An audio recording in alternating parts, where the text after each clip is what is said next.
ತುರುವೇಕೆರೆಯಲ್ಲಿ ಗ್ರಾಮ ಚಲೋ ಅಭಿಯಾನ ಮತ್ತು ಬೂತ್ ಸಂಚಾಲಕರು ಹಾಗೂ ಪ್ರವಾಸಿ ಕಾರ್ಯಕರ್ತರ ಕಾರ್ಯಾಗಾರವನ್ನು ಹಮ್ಮಿಕೊಳ್ಳಲಾಗಿತ್ತು. ತಾಲೂಕಿನ ಮಾಜಿ ಶಾಸಕರಾದ ಮಸಾಲ ಜಯರಾಮ್ ಅವರು ತೋಟದ ಮನೆಯಾದ ಜೆಎಸ್ ಫಾರ್ಮ್ ಹೌಸ್ನಲ್ಲಿ ಭಾರತೀಯ ಜನತಾ ಪಾರ್ಟಿ ತುರುವೇಕೆರೆ ಮಂಡಲ ವತಿಯಿಂದ ಈ ಕಾರ್ಯಕ್ರಮವನ್ನು ಹಮ್ಮಿಕೊಳ್ಳಲಾಗಿತ್ತು. ಇನ್ನು ಈ ಕಾರ್ಯಕ್ರಮಕ್ಕೆ ರಾಜ್ಯ ಬಿಜೆಪಿ ಕಾರ್ಯದರ್ಶಿ ವಿನಯ್ ಬಿದರಿ ಹಾಗೂ ನಿಕಟಪೂರ್ವ ಶಾಸಕರಾದ ಮಸಾಲ ಜಯರಾಮ್ ಮತ್ತು ಮಂಡಲ ಅಧ್ಯಕ್ಷರಾದ ಮೃತ್ಯುಂಜಯ ಹೆಬ್ಬಾಕ್ ರವಿಶಂಕರ್ ಅವರು ಚಾಲನೆ ನೀಡಿದರು. ಇನ್ನು ಇದೇ ವೇಳೆ ನಿಕಟಪೂರ್ವ ಶಾಸಕ ಮಸಾಲ ಜಯರಾಮ್ ಮಾತನಾಡಿ, ನಮ್ಮ ಜನತಾ ಪಾರ್ಟಿಯಲ್ಲಿ ಸುಮಾರು 35% ವೋಟರ್ಸ್ಗಳು ಹೆಚ್ಚಾಗಿದ್ದು ಚುನಾವಣೆಯ ಪ್ರಚಾರ ಈಗಾಗಲೇ 35ರಷ್ಟು ಭಾಗ ಮುಗಿದಿದೆ. ಆದರೆ ನಾವುಗಳು ಶ್ರೀರಾಮ್ ಹೆಸರು ಹೇಳಿ ಗೆಲ್ಲುತ್ತೇವೆ ಎನ್ನುವುದು ಸುಳ್ಳು. ನಾವುಗಳು ಮತದಾರರ ಮನ ಪರಿವರ್ತನೆ ಮಾಡಿದರೆ ಮಾತ್ರ ನಮಗೆ ಮತ ನೀಡುವುದು. ಶ್ರೀರಾಮನ ಹೆಸರು ಹೇಳಿಕೊಂಡು ಗೆಲ್ಲುತ್ತೇವೆ ಎಂಬುದು ಸುಳ್ಳು ಎಂದರು.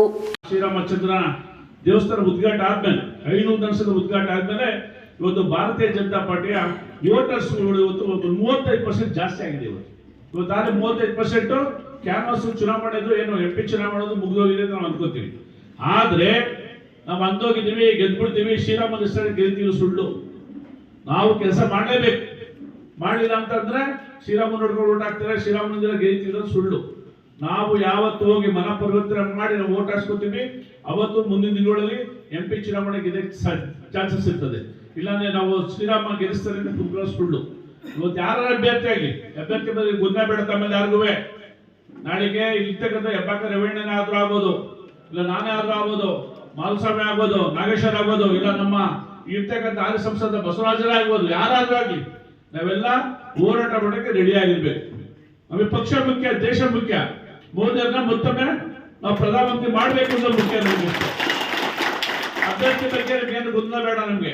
ನಮ್ಗೆ ದೇಶದಲ್ಲಿ ಇವತ್ತು ಪ್ರಧಾನಮಂತ್ರಿ ಆಗಿ ನಾವು ಮೋದಿ ನೋಡ್ಬೇಕಾಗಿದೆ. ಏನ್ ಇವತ್ತು 500 ವರ್ಷ ನನಗೊಂದು ಬಿದ್ದಂತ ಮರ್ಯಾದ ಪುರುಷೋತ್ತಮ ಶ್ರೀರಾಮನ್ನ ಪುನರ್ ಪುರಸ್ಕಾರ ಮಾಡಿದರೆ ಇವತ್ತು ಇಡೀ ದೇಶದಲ್ಲಿ ಇವತ್ತು ಅದೊಂದು ಅಯಮಾನವಾದ ಒಂದು ಇವತ್ತು ಪೂಜೆ ನಡೀತಾ ಇದೆ. ತಾವು ನೋಡ್ತಾ ಇದ್ದೀವಿ. ಇವತ್ತು ಅವನು ಎಲ್ಲಿದ್ದ ಕಾರಣದಿಂದ ಬಂದು ಇವತ್ತು ನಮ್ಮ ದೇಶದಲ್ಲಿ ಇವತ್ತು